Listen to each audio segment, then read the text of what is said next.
যা তুমি দেখাও তার থেকে তোমার কাছে বেশি থাকা উচিত।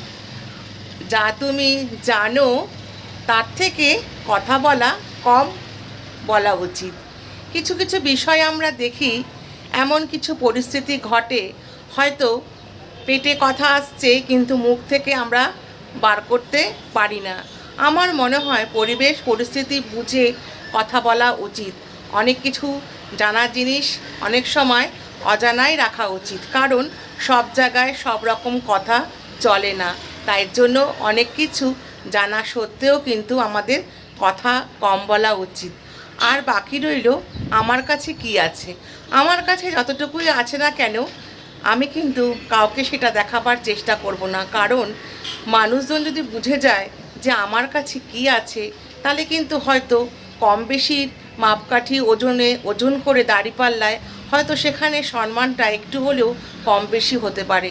তাই বলবো, যার কাছে যতটুকু আছে সেই ক্ষেত্রে সেটা বিচার বিবেচনা না করে তুমি একটু নিজেকে বেশি করে দেখাও। তবে আমি বলবো না টাকা পয়সার ক্ষেত্রে, অনেক সময় ভালো ব্যবহার, ভালো মন মানসিকতা, ভালোভাবে সঙ্গ দেওয়া, ভালো কথা বলা, অনেক কিছু দিয়েই কিন্তু নিজেকে অনেক ওপরে তোলা যায়।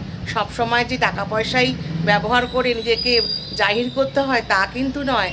অন্য কিছু দিয়েও কিন্তু, বিশেষ করে ভালোবাসা দিয়েও কিন্তু মানুষকে অনেক আগলে রাখা যায়। তুমি তাতে কিন্তু অনেক মহানবী। তোমাদের মধ্যে বা আমার মধ্যে যদি মন মানসিকতা ভালো থাকে, মানুষকে আপন করার ক্ষমতা বেশি থাকে, তাহলে কিন্তু আমাদের যেটুকু যা আছে তার থেকেও কিন্তু আমরা অনেক বেশি ওপরে চলে যেতে পারবো। কারণ আমাদের মধ্যে হিংসা, কূটনৈতিক ভাব কিচ্ছু রাখলে কিন্তু চলবে না। মনটাকে পরিষ্কার রাখতে হবে, তাহলেই কিন্তু তোমার চলার জীবনের পথ একদম পরিষ্কার থাকবে। আর মন ভালো থাকলে মানুষের সাথে চলতে ফিরতেও ভালো লাগবে। আর তখন দেখবে যে কোনো মানুষকে তুমি বা আমি সবাই কিন্তু খুব তাড়াতাড়ি আপন করে নিতে পারবো। তো আমি যে কথাগুলি বললাম, আশা করি বন্ধুরা তোমাদেরও হয়তো ভালো লেগে থাকবে। তো যাদের মনে আমি বলবো হিংসা বিদ্বেষ আছে, তাদের মন থেকে সব কিছু ঝেড়ে মুছে ফেলে দাও।